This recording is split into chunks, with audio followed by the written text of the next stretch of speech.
Go right ahead.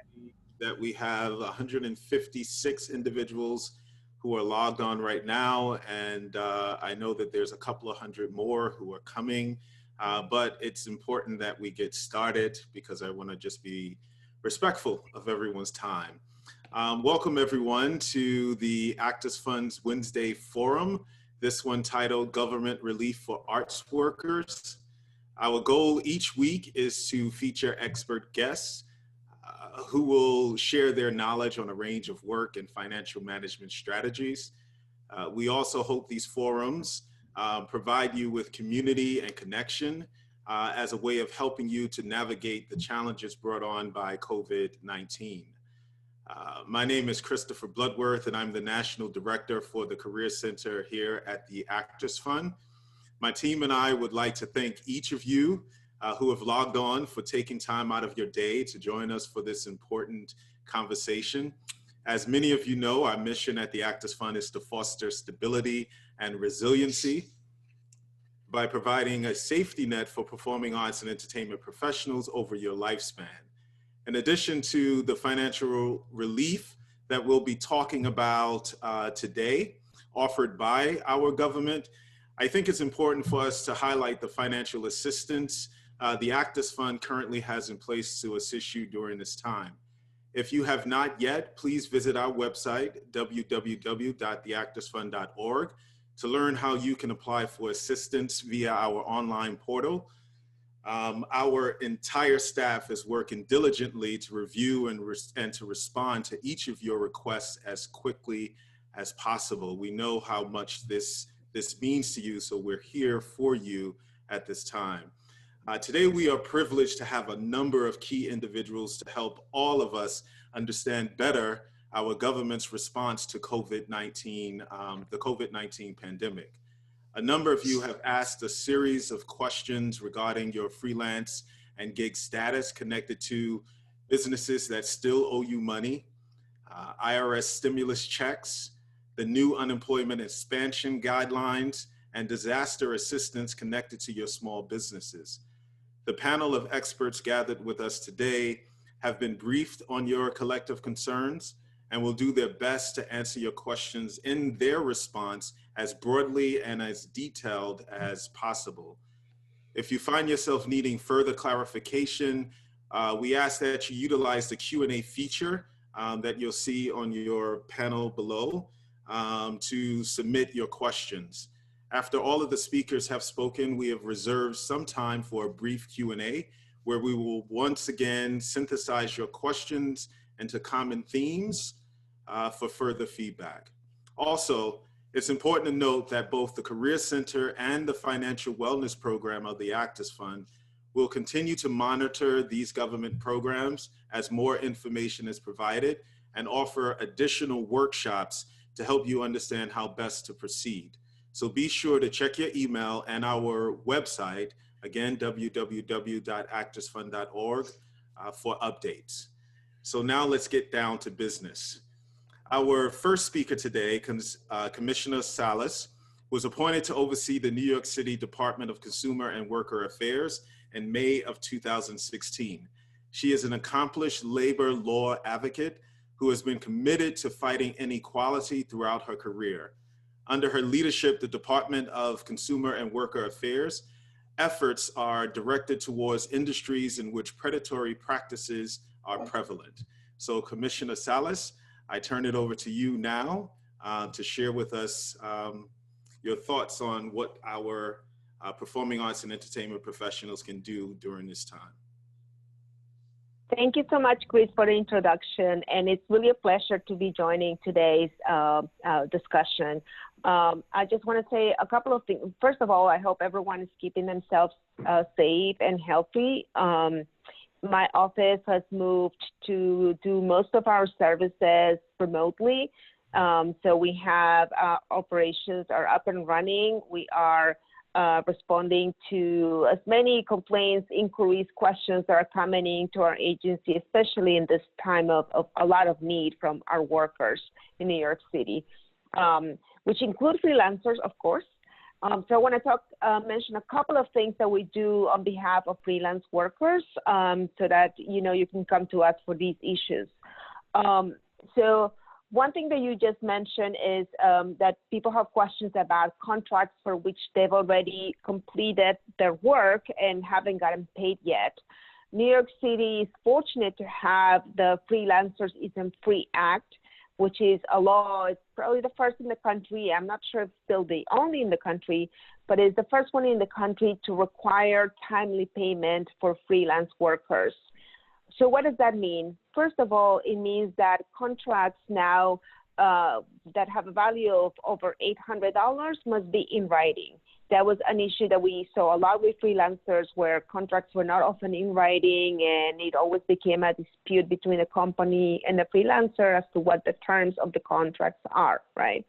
So contracts must be in writing. If they're not in writing, my office can assess fines, penalties to the company for not writing things down. The contract must spell out the date by which freelancers are going to get paid. And if the contract is silent, if it doesn't say anything about when you're supposed to get paid as a freelancer, the default in the law is that there's a 30-day period from when the work was completed, right? And so what happens now is that we've been enforcing the law for a couple of years now. We have been very successful at getting payments due back into the hands of freelance workers. Many of our complaints that come in get resolved within 90 days.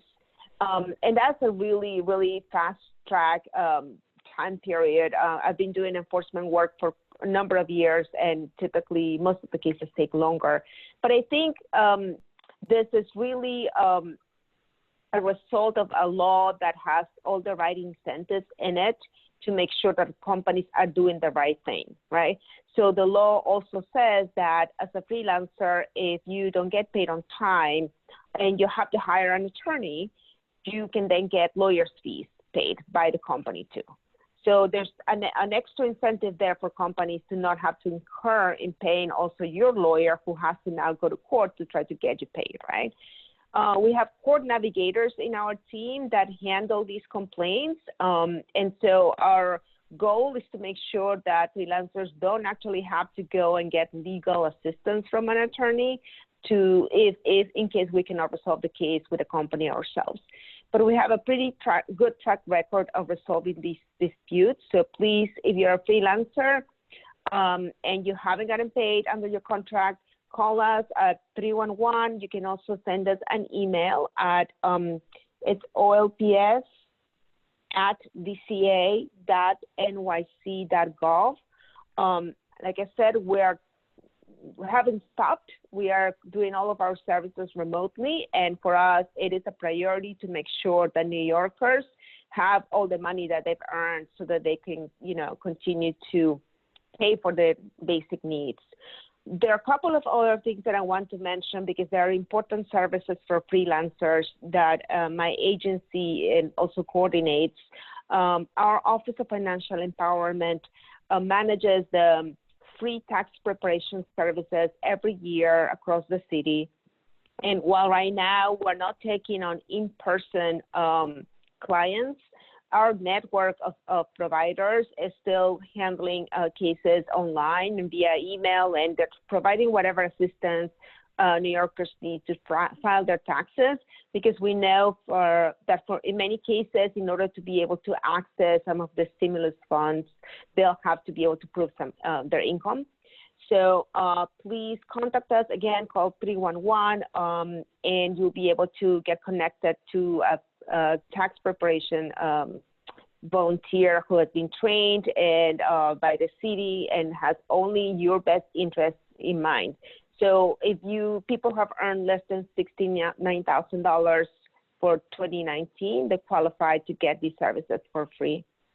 One other thing that is a service that we provide at the agency is that we have a network of financial counselors. So we have about 30 centers right now that are doing all their work virtually.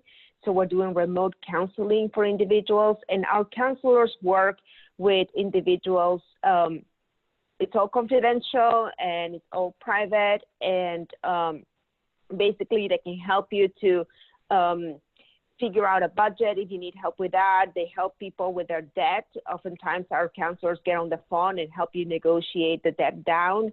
Our counselors also are trained on student loan debt repayment plans and programs that people can access.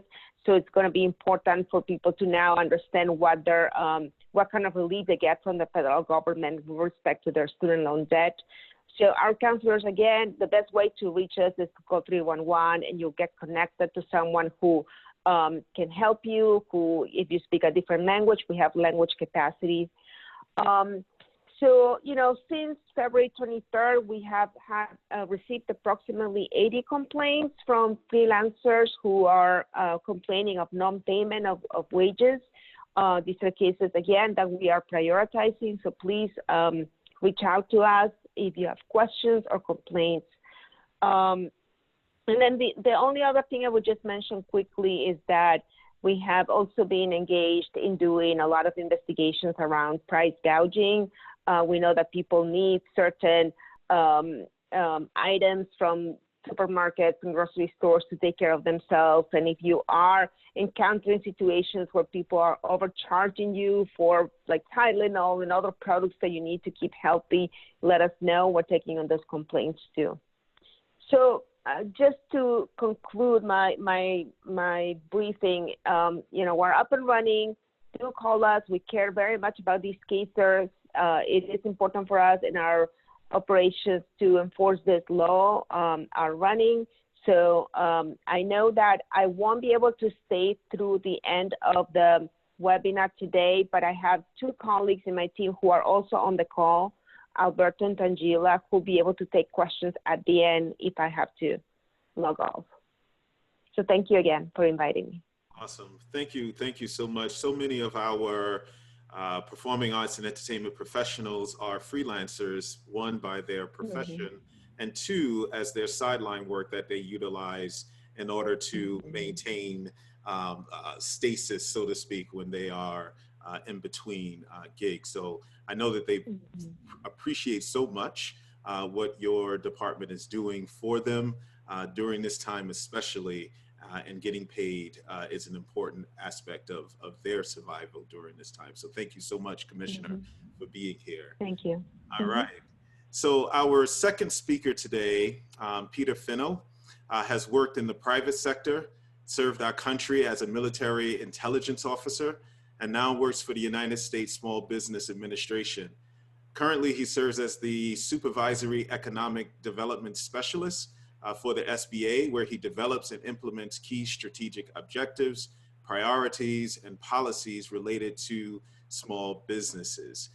Peter, you know, we have a national audience here. So we have people who are calling in from New York City, we have people calling in from the Midwest, and we have people also calling in from Los Angeles.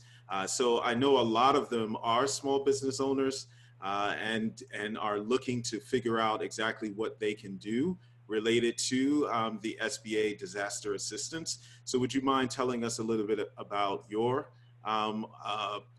work with SBA and what SBA can do for our folks?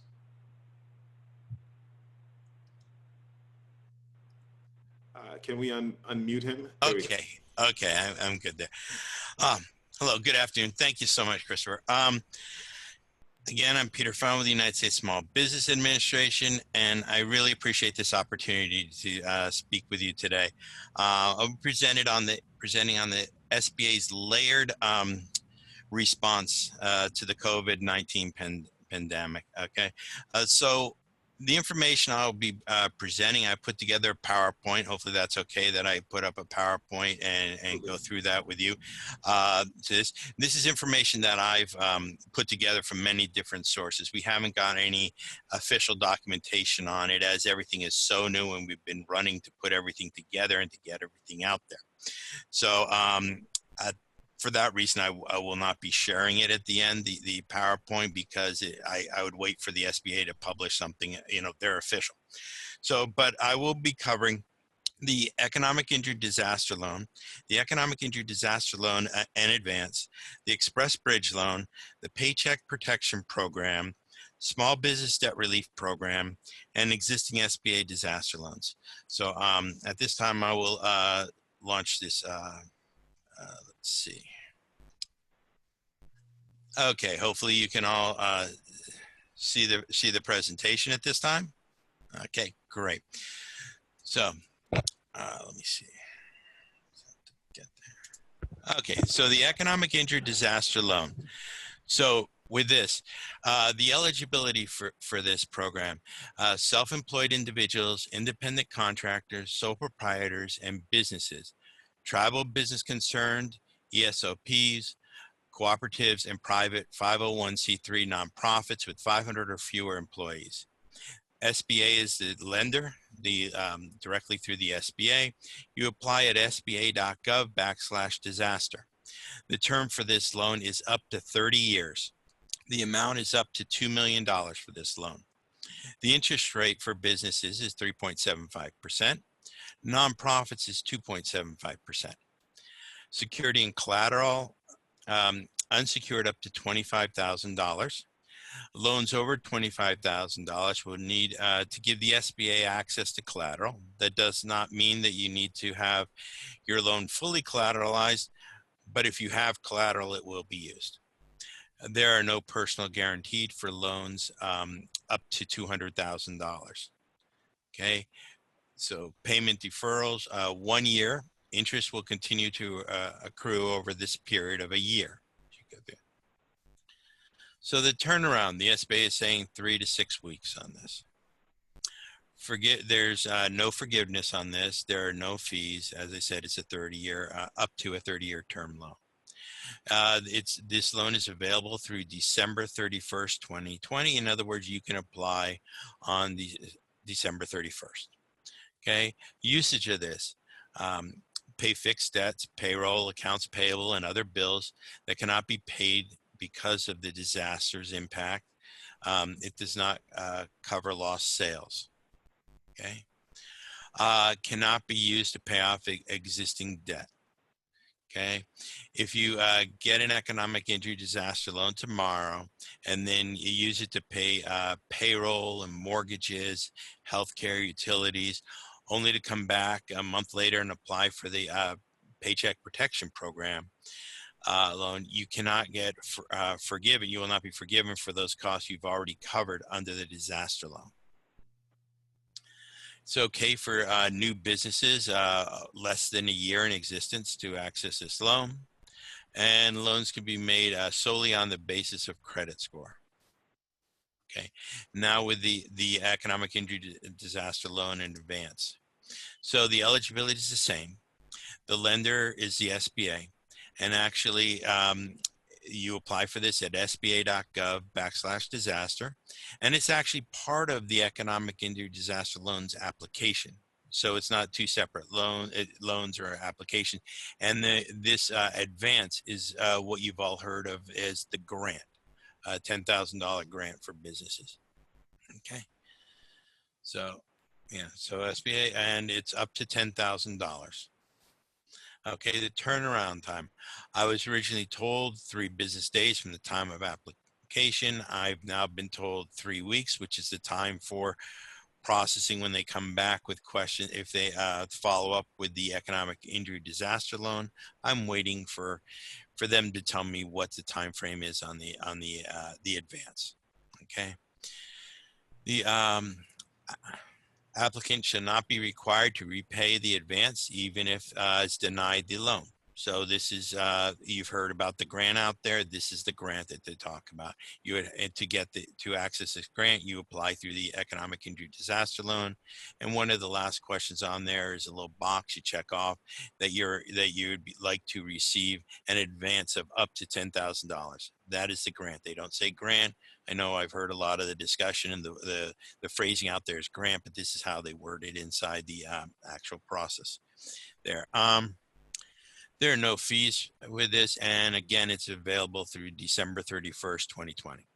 Okay, So this can be used for providing sick leave to employees, maintaining payroll, meeting increased costs to obtain materials, making rent or mortgage payments, repaying obligations that cannot be met due to the loss of revenue. Okay. If you applied for an economic injury disaster loan before Monday, March 30th, you'll need to reapply to access the $10,000 advance. That application that became available as of Monday, March 30th. So if you applied prior to that, you'll need to go in there and reapply. And my original guidance on that was it would take roughly 2 hours to complete the application. I spoke with one individual that, they had to go back in and reapply. And they came back to me after they had reapplied, and they told me it took them just over 15 minutes. Of course, this is their second time through. They had whatever materials they needed already handy and available, but they really created a streamlined application process for this. Okay. Right. So you can also get this grant if you do not qualify for the economic injury disaster loan. Again, if you do not receive the loan, you still have this grant. You do not have to pay back. Okay, the Express Bridge Loan. So the interaction here is we have an economic injury disaster loan, we have an advance, and we have the Express Bridge Loan. So the advance / grant is it would be something that you would receive, and then you would get the Express Bridge Loan to carry you over to the time when you would receive the economic injury disaster loan. And then this Express Bridge Loan would be rolled into the economic injury disaster loan as far as paid off with some of the proceeds, because the interest rates and terms on this are much different than the 30-year term on the economic injury disaster loan. So I'll go through this. So eligibility, any business in operation before March 13, 2020 that has fewer than 500 employees or otherwise meets SBA's existing size standards and cannot access credit elsewhere.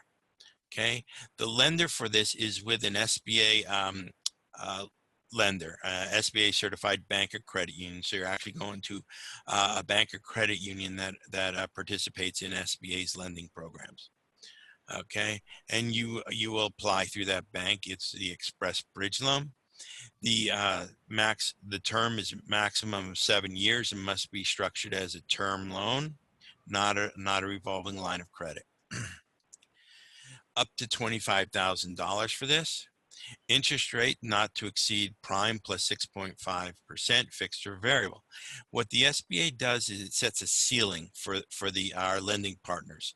So the commercial lenders lend in the SBA program, and SBA just gives them a ceiling. You cannot charge in excess of this. So they can charge less than this, up to that, but not more than that. Okay. There is no security or collateral for this. There's no personal guarantees. There's no deferment of this loan. Okay. Turnaround within 45 days of approval, no later than 90 days. Okay. Forgiveness may be repaid in full or in part by proceeds from an economic injury disaster loan. Upfront fees related to this is not more than 2% of the guaranteed portion of the loan, maximum $500. Annual service fee not more than 0.55% of the outstanding balance of the guaranteed portion of the loan. Application fee, the greater of 2% of the loan or $250. Late payment fee not to exceed 5% of the scheduled payment. Oops. So yeah, with that, I'd like to say, so with all those terms and everything, you're seeing how a 30-year term, 3.75% interest and a year deferment for the economic injury disaster loan versus the Express Bridge Loan, it's just to tide you over till you get those funds. Okay, that in the advance. Okay, this is available through September 13th. Used for working capital to be covering operational expenses to support the survival or reopening of your business. A borrower may only obtain one Express Bridge bridge loan and will be repaid in full or in part by proceeds of the economic injury disaster loan. Okay, the Paycheck Protection Program. Okay. Eligibility: self-employed individuals, independent contractors, sole proprietors, and businesses, tribal business concerns, and private 501c3 nonprofits with 500 or fewer employees. Businesses in certain industries can have more than 500 employees if it meets applicable SBA employee-based size standards for those industries. Affiliation standards are waived for small businesses in the hotel and food service industries. Okay, franchises in the SBA franchise directory, and businesses that receive financial assistance from small business investment companies licensed by the SBA. The lender for this is SBA certified banker. So you go to your commercial lender for this. So you're applying through your commercial lender, and the term on this is a 2-year. So the loan portion of this is for 2 years. The amount of this is 250% of the average monthly payroll from the past year, capped at $100,000 per employee, up to a maximum of $10 million. The interest rate is 1%. There is no security collateral. The personal guarantee is waived. Payment deferral is for 6 months. Interest will continue to accrue over this period. Okay, the turnaround time on this is supposed to be 2 weeks. And the forgiveness, we have a 75% rule here. So 75% of the forgiven amount must be spent on payroll. So of the total amount that you're forgiven, 75% will be made up of payroll.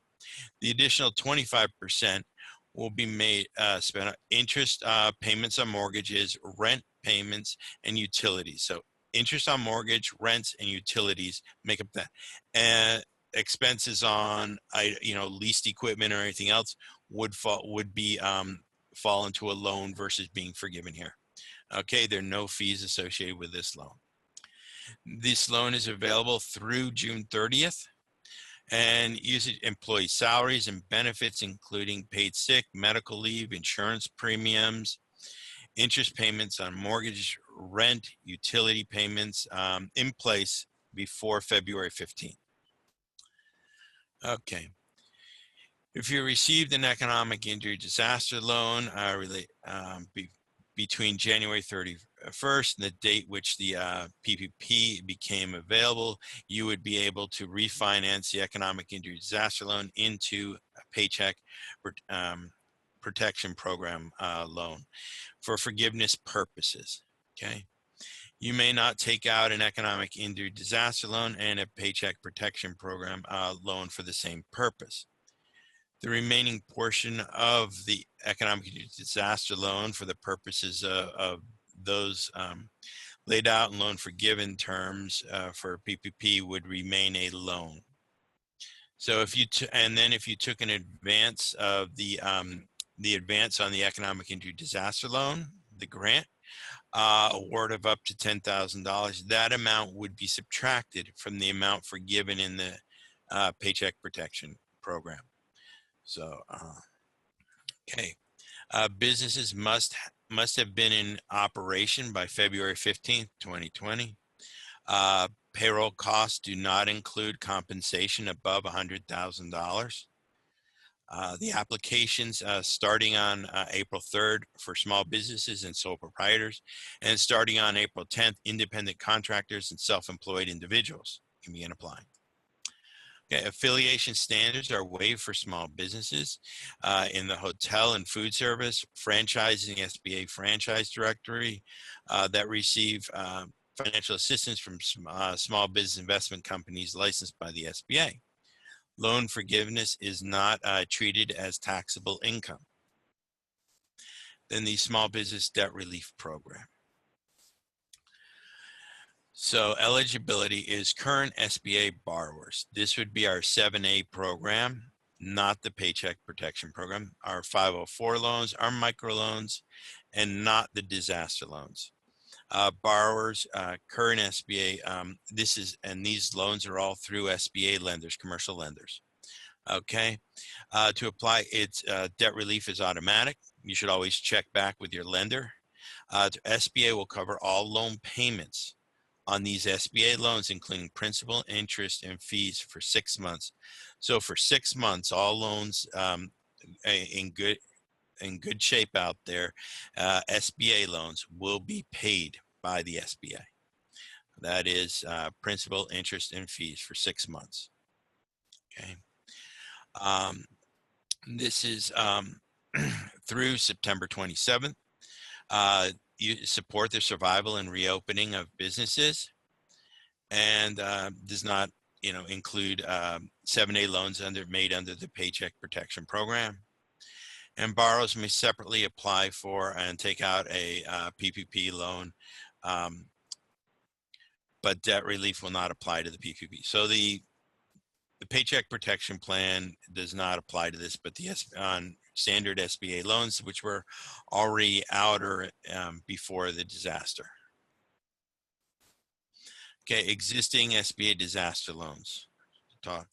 Okay, so for existing SBA disaster loans, automatic deferment and the deferment is through December 31st, 2020. Interest will continue to accrue on these loans.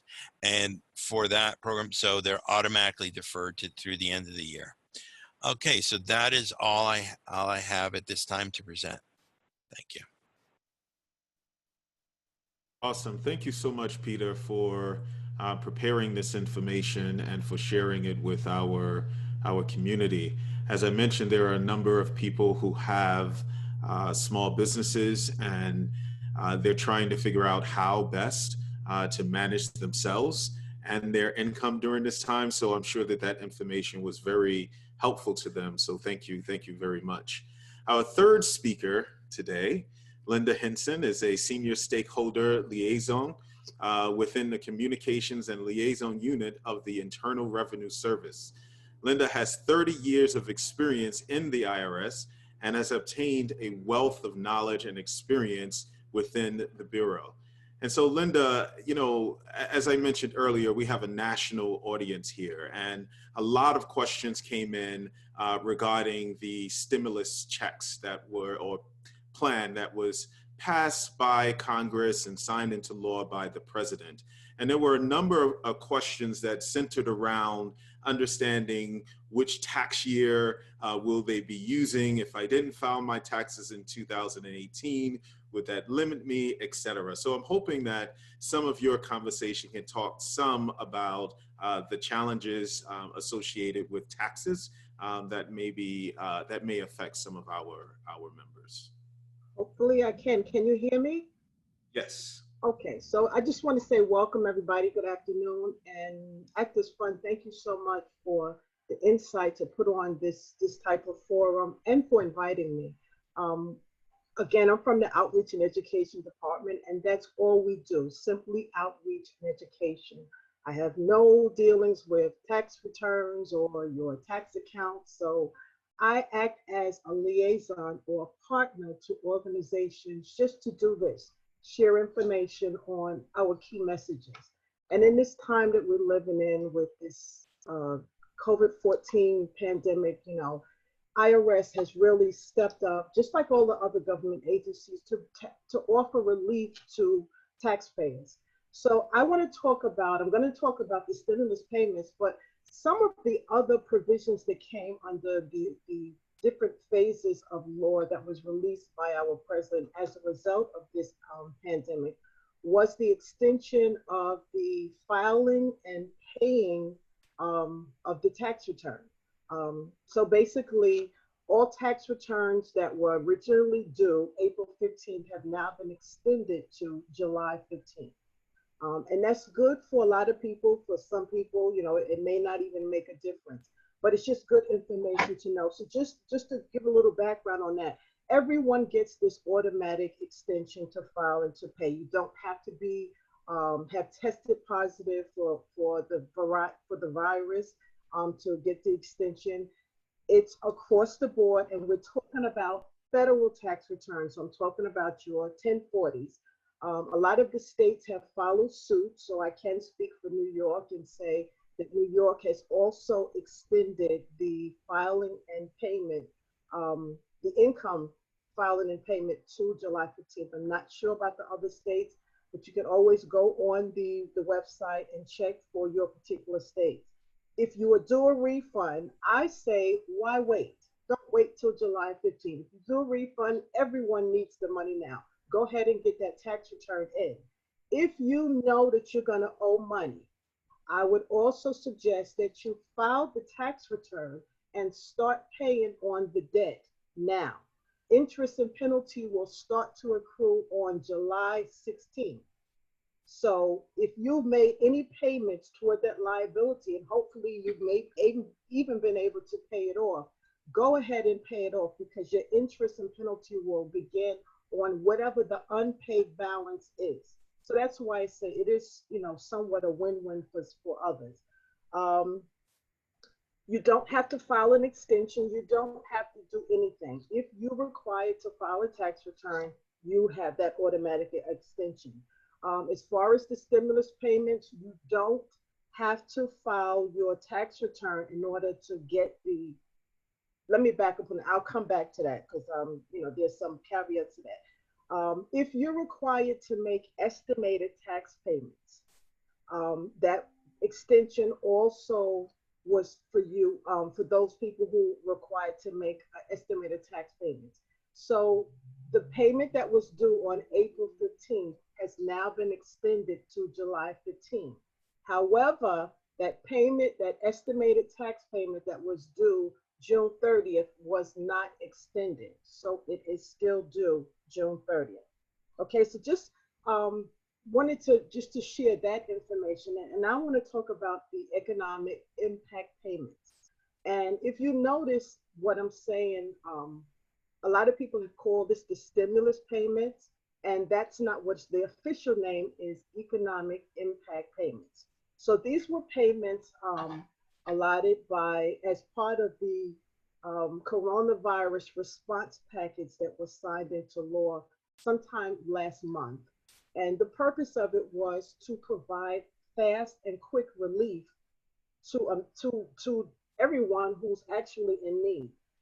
So who is eligible for the payments?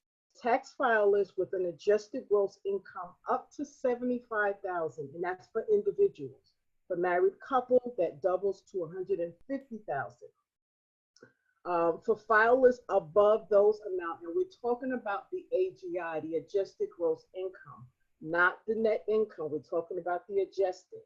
So if your adjusted gross income for single individuals is $75,000. If it's married, $150,000, you qualify for the economic impact payments. The payments will automatically be issued. There's nothing that you have to do. IRS is going to do a look back of your 2018 tax return. So if you haven't filed those returns yet and you're required to file it, please get the returns in. This already late, so that July 15th date has nothing to do with the 2018, because obviously we're filing the 2019 tax returns at this point. It was also extended to those who are receiving Social Security, and that went into effect April 1st, that they would now also be included in that package where they would also automatically get the payments. So there's no forms that you need to fill out. IRS is asking that you please don't call. There's no information. It's my understanding, and it's just sort of rolled out. The process is going to be that the payments will first be rolled out to the lower income individuals, and I can't say filers because those, like I said, those who are not required to file a tax return, senior citizens, the lower income individuals, those would go out first. IRS will be issuing letters, and it's supposed to go anytime within 15 days that the payment has gone out, just to confirm that that payment has gone out. Now, the information for determining who will get the payments will be based again on your 2018 tax return. So for those senior citizens who we already have their bank account information because most of them use direct deposit. For those folks who filed in 2018 and you e-filed and you elected to have your refund automatically put into a bank, that's how we have that information. IRS is now putting together a database to update any information that we don't have. So if you have moved, if anything has changed in with your personal contact information or your bank information, you need to go into that database. I don't have information right now about the database. It's still being put together. So there will be a database just to update that information. And that would be the only reason that we're asking that you contact us. Otherwise, the payments will automatically go out. I saw someone posted a question about not being able to have access to their tax return because it's in the hands of their preparer, and due to everything that's going down, perhaps the preparer is shut down.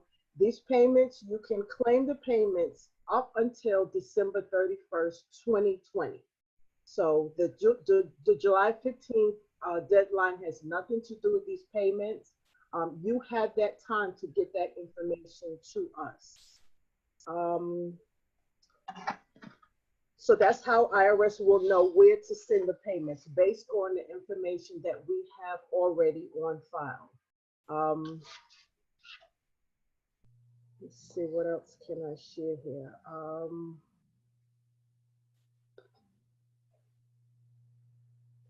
I think that's all I have.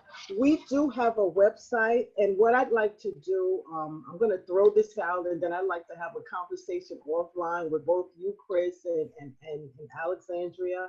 What we would like to do is we would like to share some information, provide updates so that you can have direct access to the information directly through social media of the Actors Fund, on their websites, through their newsletters, news blasts, just so you can get the information. One thing I also wanted to remind you of is the scams. You know, anytime something comes out, there's going to be scams. And we've already identified there's scams. There's a few, let's see if I can find my paper.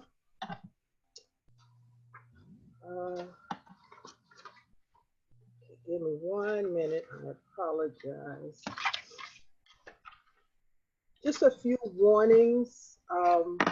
You know, IRS will never contact you to ask for your personal information, to demand a payment for you. We just don't operate like that. If you have anyone contacting you about a stimulus payment, you know it's a fraud. That's not us. We don't use that term. It's economic impact payment. There's not going to be any emails going out. We're not calling to verify your bank. We're not calling to verify your tax return. If you get that information, if you get those scammers, you know, they come by text, they come by phone. We even had some folks that's knocking on doors. Don't open the door, hang up the phone. Delete the email. If you're getting links about anything like that, don't open the link. Okay, so it's just, you know, we have to be mindful in this. But it's just, right now, that the payments are a one-time payment. I've heard, and this is off the record, that, you know, there's supposed to be another stimulus package coming up. There's been some talk about another payment, but right now, these are just one-time payments. And again, it was, you know, just to provide some relief in this time that we're living in. I want to make my contact information available.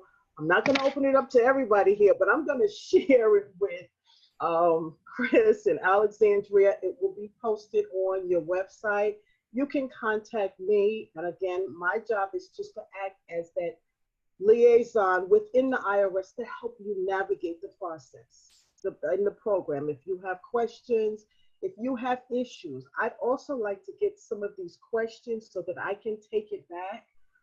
If I can't answer them, if I can't provide an answer and share it with Chris, then I can always elevate it and it be answered officially by our higher up. So I hope I've been able to answer the questions that I was brought here to answer. And if not, then I'm here and I'm available. Thank you so much. Thank you so much, Linda. The one thing that I just wanted to clarify, I really appreciate first your offering to provide ongoing information because the community loves that and would appreciate it. So thank you so much for that. But there were a number of questions. I just wanted to clarify this. If a person owes a significant amount of money based on their 2019 tax return, that the payment is, the due date is postponed. I heard you say that they should make payments towards it, but there is no talk about pardoning or eliminating tax dollars that are owed. Okay, and thank you, because I meant to mention that also. If you owe money for 2019, or if you owed money for any other years, this payment does not offset the tax liabilities. The payment will still be issued, even if you have an outstanding tax liability. The only exclusion to getting this payment is if you have an outstanding child support obligation.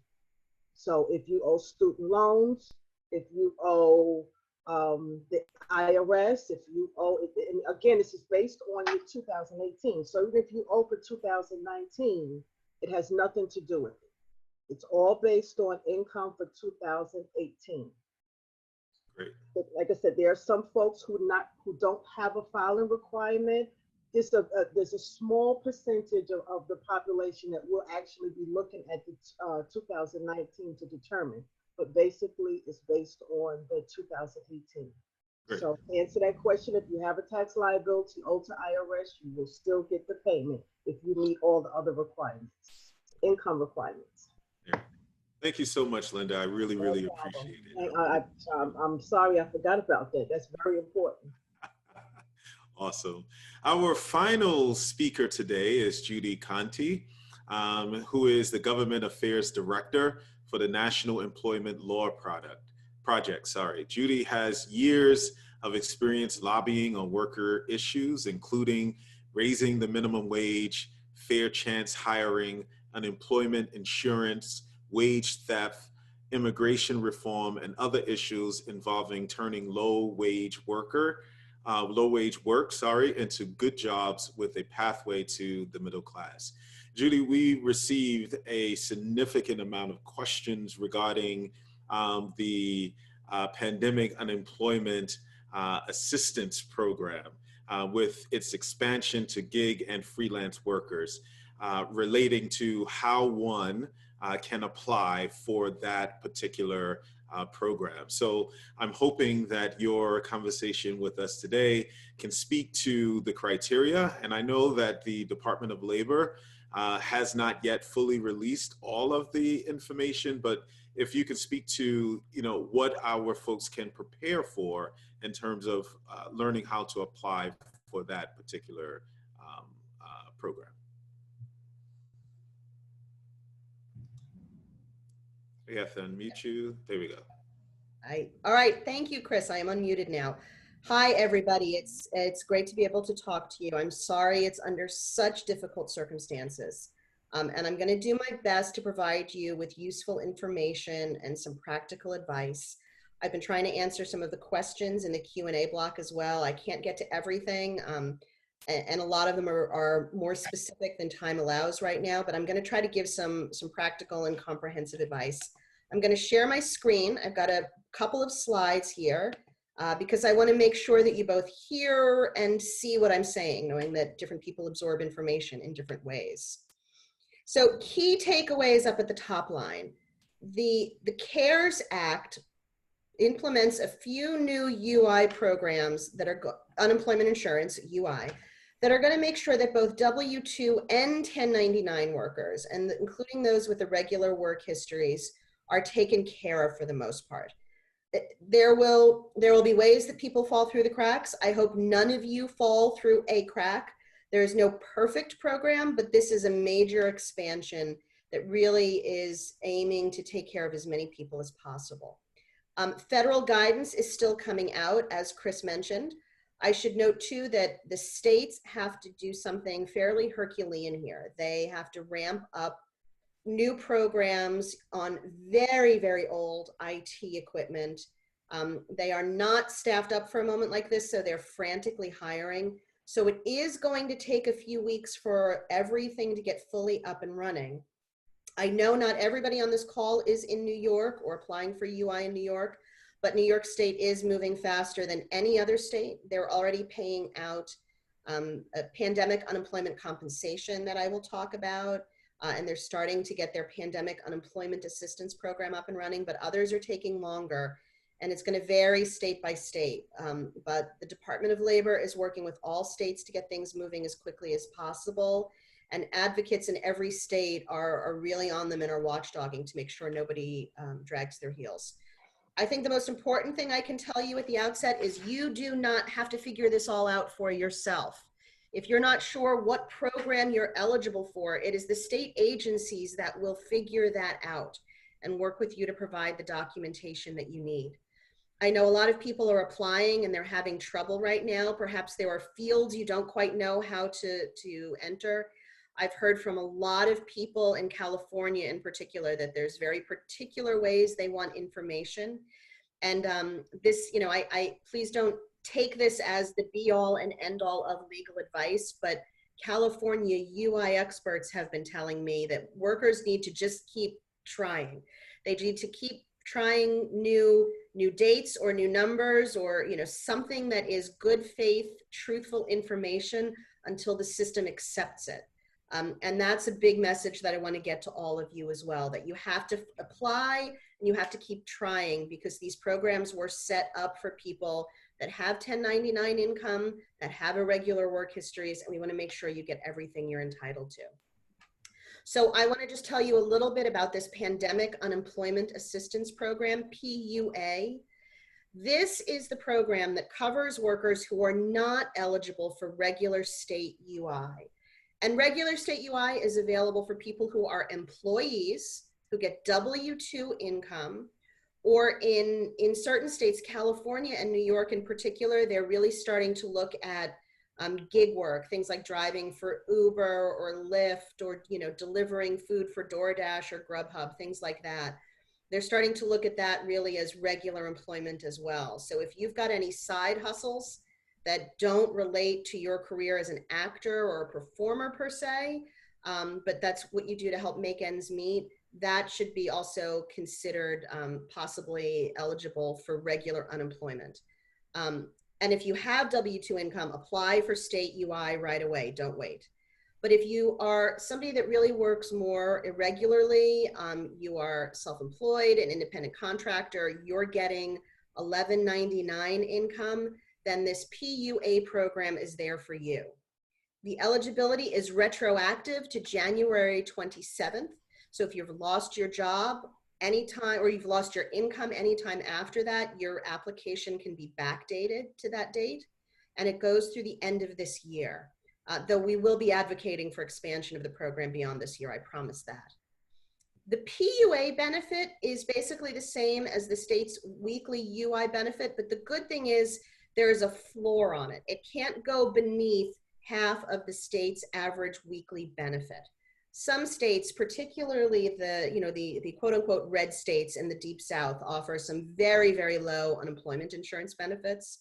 But the PUA regulations will make it clear that you have to get at least half of what the average worker gets. And in states like New York and New Jersey and California, where there are higher benefits, that will be a higher benefit for you as well.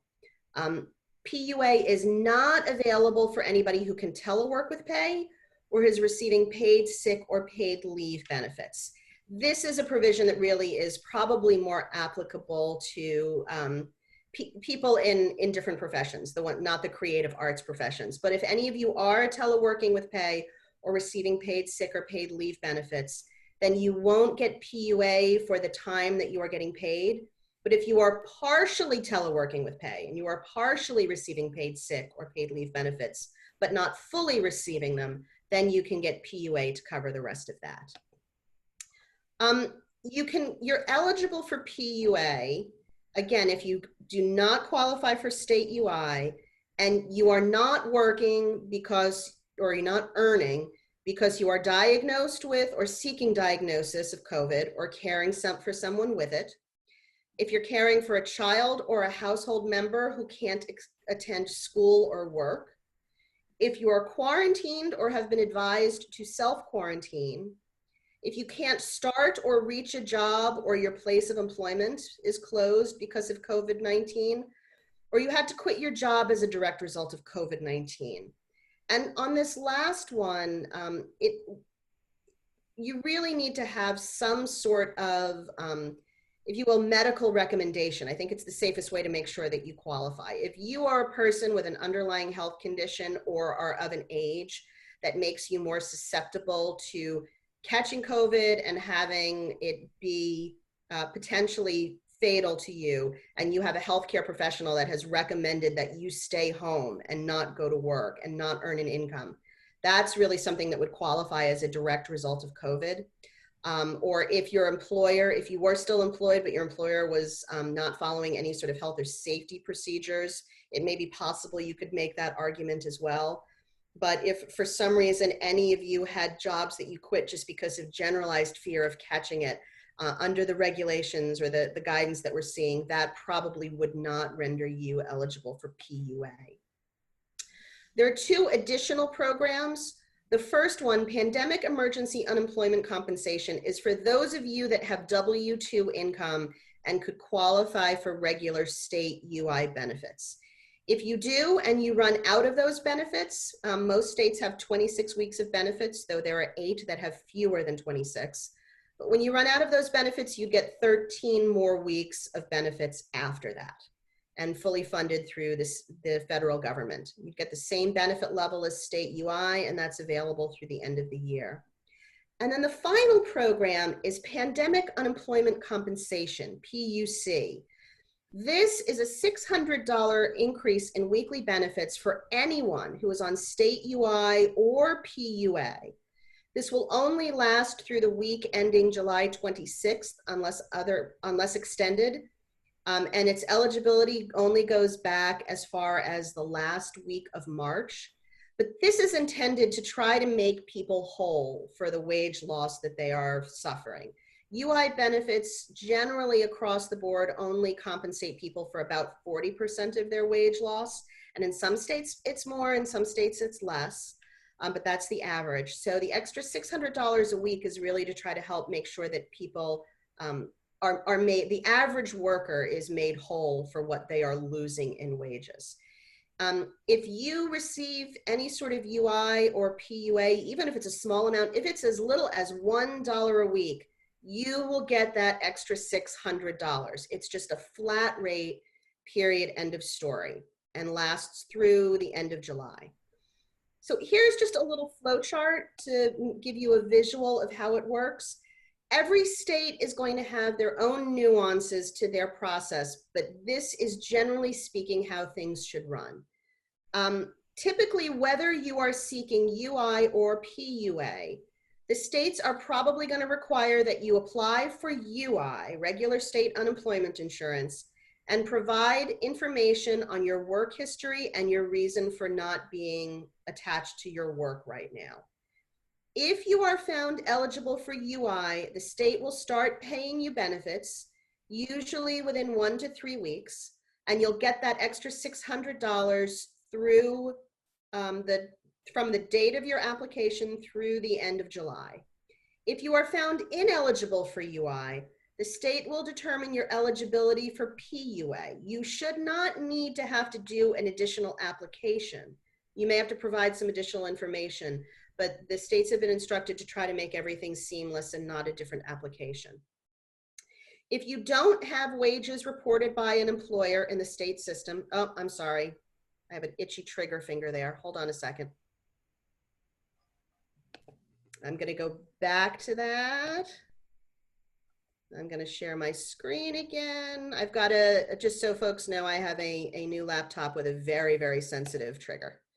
I'm still getting used to it, so apologies. Okay, if you have not reported any wages in the state system, then you may have to submit proof of employment and earnings, prior year tax returns, pay stubs, you know, if there's any sort of bank deposits that are clearly from some sort of employing entity, if you will. Or you can even probably put together a sworn affidavit of what you earned and how as documentation of your earnings. And then the state will make a determination of your PUA eligibility and start paying benefits, including that $600 through the end of July. And for PUA, it can go all the way back to January 27th. UI is usually only back to when you have applied. And then just a few common questions that we get. Unfortunately, undocumented workers are unable to qualify for the PUA or the UI programs. This is a long-standing exclusion in UI law that we were not able to correct in this legislation in spite of zealous advocacy on many fronts to do so.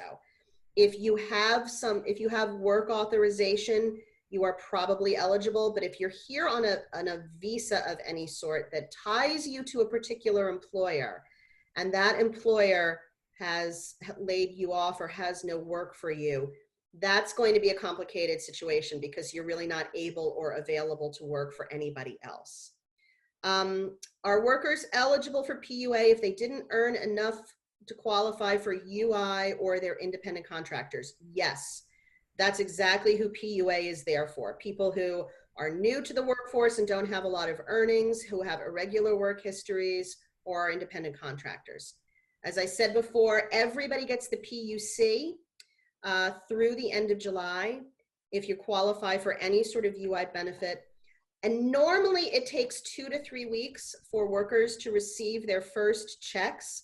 But as I said, especially with this PUA system, the states are trying to get everything up and running under very unfavorable circumstances, quite frankly, the increased claims that they're seeing. So folks have a sense of it. Last week, they got over 6 million claims. The week before, they got 3.5 million claims.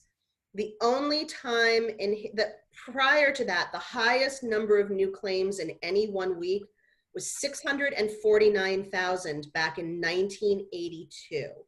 During the Great Recession, claims were never even as high as 650,000. Like, they are dealing with a magnitude of claims that is without any precedent or any comparison. So they are overwhelmed and they are working on really outdated technology because they never have the administrative funds allocated from the federal government to adequately update things. So it's going to take a while to get things up and running. We hope 2 or 3 weeks. I encourage folks, this is what I will leave you with. Again, if you have W-2 income, apply for unemployment insurance right away. You can apply in any state where you have earned income, and that state will then go to all of the other states where you indicate you've earned income, and they'll work that out together to figure out what your benefit. If you've got multiple states, I would suggest you Google the following phrase: maximum UI benefit in state. Find the state that has the highest maximum benefit and apply in that one, okay? So if you've got W-2 income, find the state that has the highest maximum benefit, apply there right away. If you know that you only have 1099 income, or you just started working and you know you don't have a work history that will qualify you for state UI, then again, go and look at the states where you have any sort of money that you've earned and see who has the highest benefit, and track those states' websites to see when their PUA programs are up and running. If there's a couple of them that have high maximum benefits, track all of them. When that state indicates that its PUA program is up and running, apply then. Don't apply now because they won't be able to process it. I'm afraid it gets lost in the shuffle, and it's going to take away from the other stuff that they have to do. Wait till the PUA program is up and running, apply then, and hopefully it will go as smoothly as possible. And remember, your claim will be backdated to the time when you lost income. I will leave it there, and so we can open up for questions. Thank you, Judy. I do have one additional question that I wanted to ask you.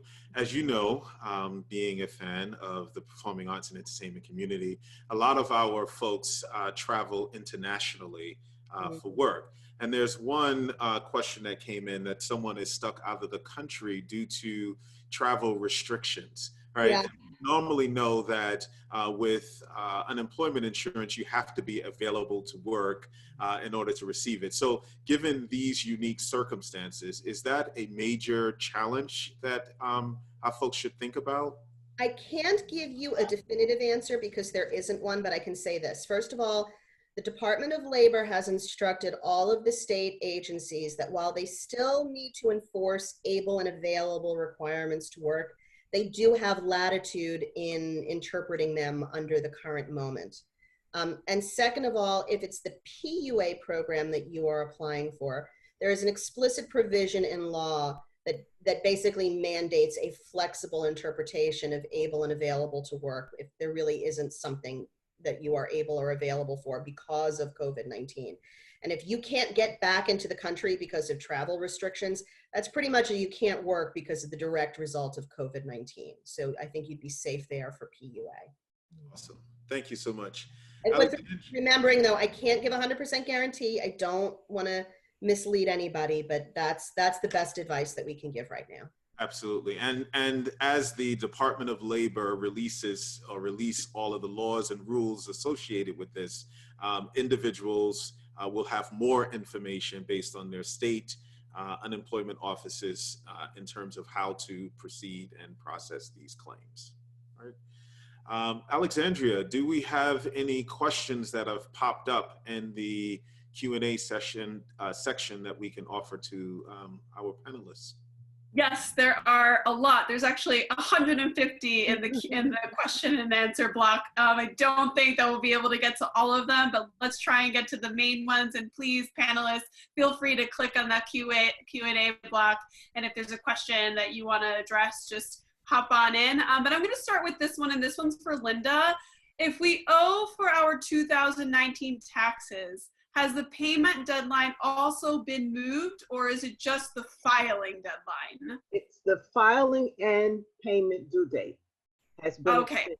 So that's why I said, if you owe money, that interest and penalty will start first thing in the morning, July 16th. So it behooves you to pay as much as you can now to get that balance down or even wiped out. Okay, great, thank you. The next question is actually for Peter. There were quite a few questions regarding how do the SBA programs and loans apply to 1099 workers. There were just kind of a little bit of a discrepancy and confusion around, is it the same, or do I have to be a sole proprietor or an LLC, or can I just be a 1099 and still qualify for these loans?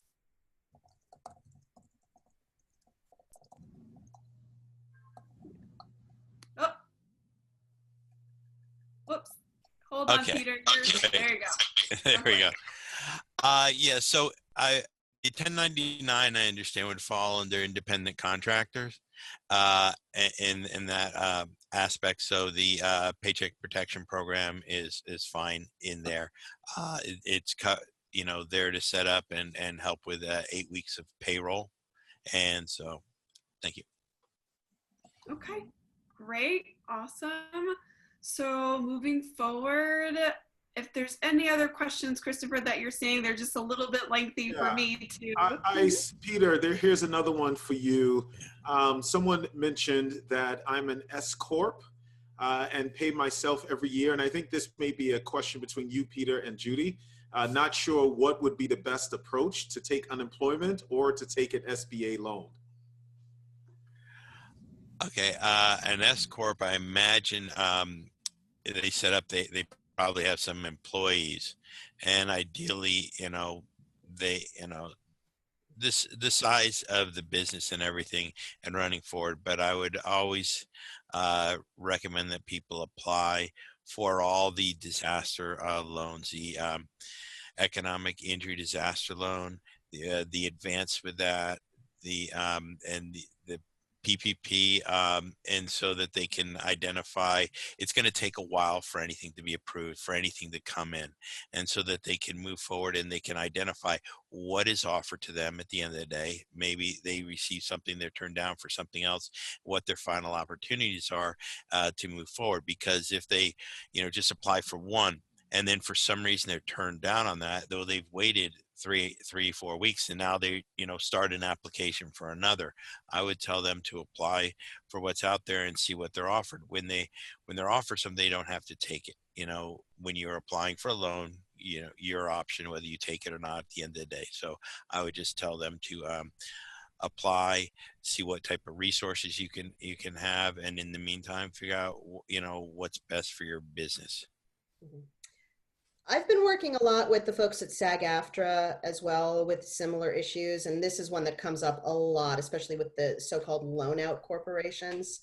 And the advice that we've all sort of settled on as well is that, you really need to be checking in with your accountant or legal advisor that helped you set things up in the first place to make sure that you're making the right decisions and that you don't do something to your legal detriment, which I know is a little unsatisfying because it's a non-answer from us, but it's a complicated scenario.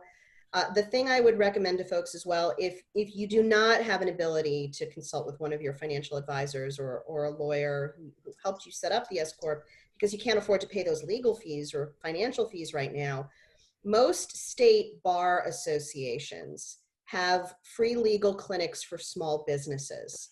And especially in a time like this, they're very eager to help people try to figure out these issues. And again, especially those of you that are in California and New York, I know that your states have bar associations that have these kind of clinics. So you may want to get onto their websites and find out what attorneys are willing to do pro bono work, corporate attorneys that are very eager to do pro bono work to help you figure out these issues. Great, thank you. I see another question that I want to answer really quickly. It was a question that came that says, are the tax prep counselors only for residents of New York City? Yes, Commissioner Salas represents New York City, and she was the sole person here for the most part who could not speak on a national basis or a national platform. And so the tax prep that she was talking about, individual counseling, refers to only New York City residents, but Joanne Webb, who works out in the Los Angeles office, who's the director of the Western region, she placed inside of the chat. So Joanne, if you're still there, if you can replace it in the chat, the information for our Californian folks who may need to have that information. Alex? Yes, that's amazing. I do want to also ask that somebody did ask, if you do have a loan from SBA, does that impact unemployment? I got that question too. An existing SBA loan. So if they have not a disaster, not the PPP, not the bridge loan, but they have an existing SBA loan.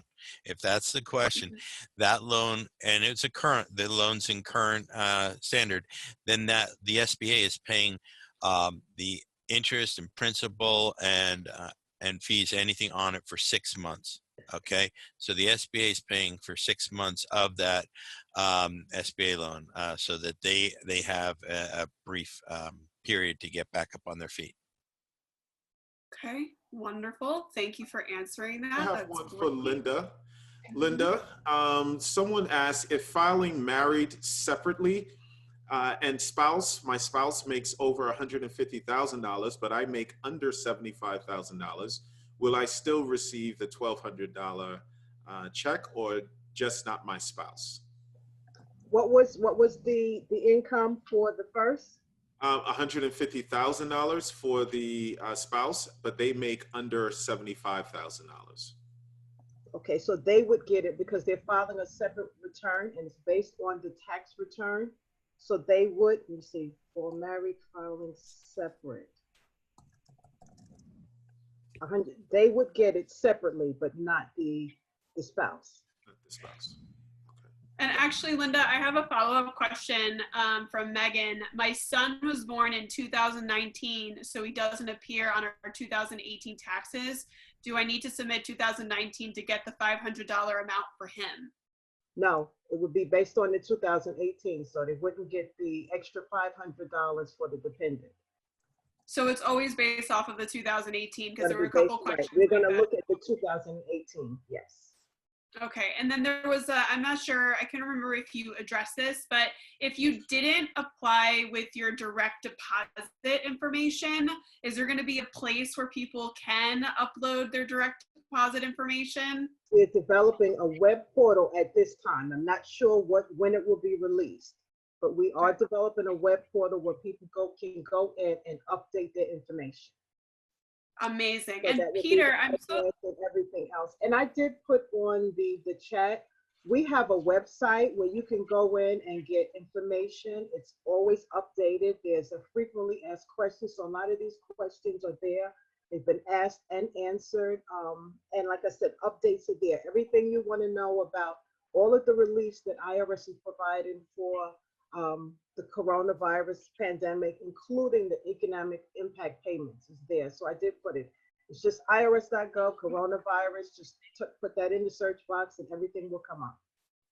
great. And Peter, I got some clarification on the questions. They want to know if you can be a 1099 independent contractor, apply for SBA loan, and apply for unemployment. So new loans. Okay, the unemployment, that's nothing to do with me. I cannot speak on unemployment at all. Sorry. Yeah. No, that's okay. Okay. That's totally fine. I have one for Judy.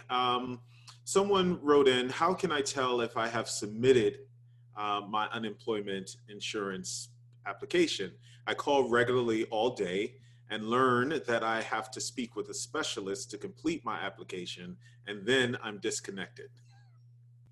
Oh boy, do I wish I had a good answer for you, because the phones are completely overwhelmed. It's a common problem we're hearing. And if you do not have any sort of written notification that you have, like an email receipt or something that you've completed your application, you should not assume that it is completed. I will tell you to keep calling the agency and seeing if you can keep somebody on the phone. I would also suggest going a bit old school here. I would send a letter to the agency letting them know what is going on and that you keep calling and keep getting disconnected and you need to complete your application. Give them your email address, give them your phone number, let them know when they can reach you to complete your application. See if there are any email contact forms on the agency website as well, and submit the information that way as well.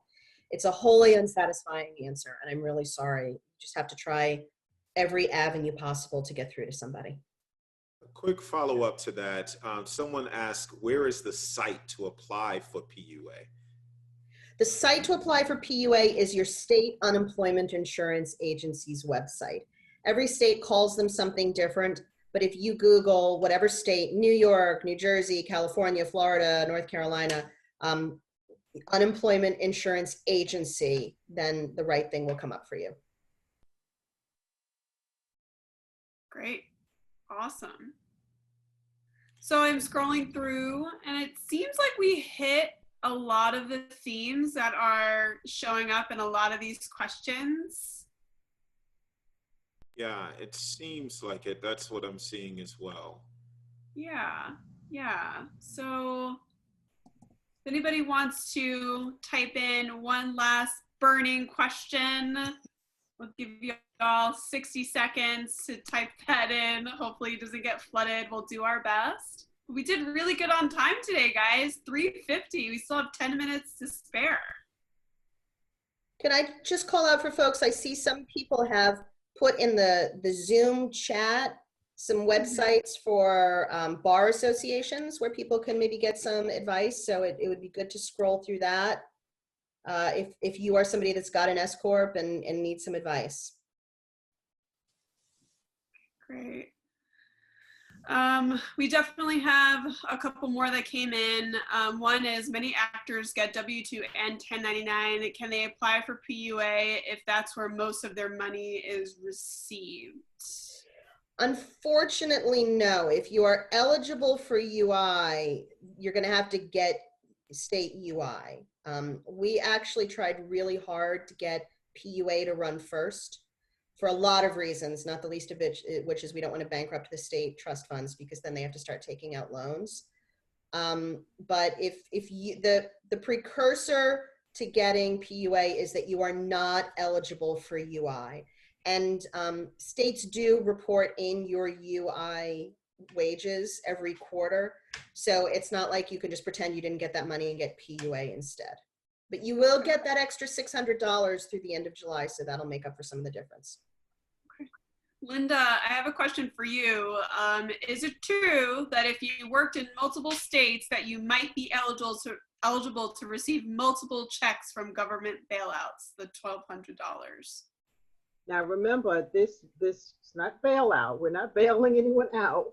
We're providing relief. It's federal. It's not state by state. So there's one check based on your federal income tax return, not your state. Good. Yeah, that's what I figured. So just wanted to clarify that for sure.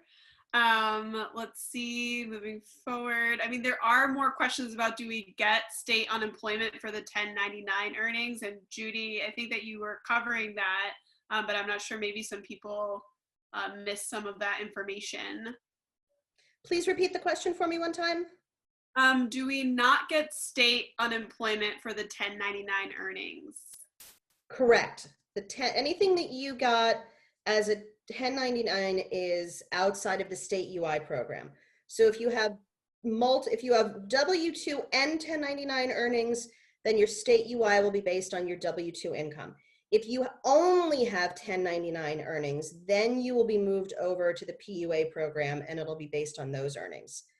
Okay. The last thing I will say, not to confuse it further, but if you only have very little W-2 earnings, it may be that you haven't earned enough to qualify for state UI. And if that's the case, then you will also then be eligible for PUA.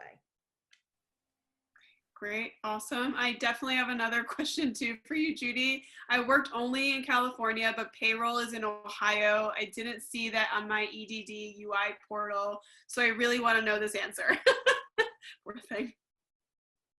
That's a good question.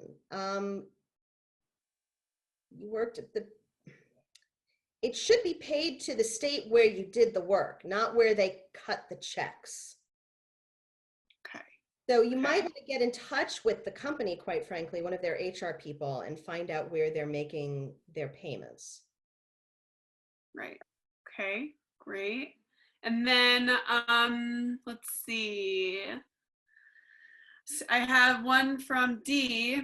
I lost my side job before the pandemic and started receiving unemployment a few weeks before everything shut down. Do I have to do a separate application to receive the extra $600 a week? No, it should just happen automatically. Okay, great. Love that. Love that. Very fast response. Okay, good. I think that we got through all the questions. I'm so sorry to anybody who wrote a question that we weren't able to address, but this recording will be sent to you all eventually. And I'm just gonna turn it back over to Christopher in case he has any other last questions that he wants to ask and to wrap it up since we are almost running out of time. Yeah, I don't know if we will send it out to everyone, but I do know it will be available either on our social media platforms. So we'll send an email out to you all letting you know where you can access this information, but please know that you will have access to it. I want to thank again Commissioner Salas, Peter, Linda, and Judy for providing the performing arts and entertainment professionals on this call information on how they can best navigate our government's assistance programs related to the COVID-19 pandemic. We deeply appreciate your help and hope to remain connected to you as new information related to these programs unfolds. Finally, thank you to all of you who joined us from around the country. We appreciate all you do to contribute to our country's cultural vibrancy and promise to continue our work towards ensuring you are supported, valued, and economically secure. Thank you, thank you, thank you, and take care of yourselves and each other. Awesome. Bye, everyone. Thank you. Thank you.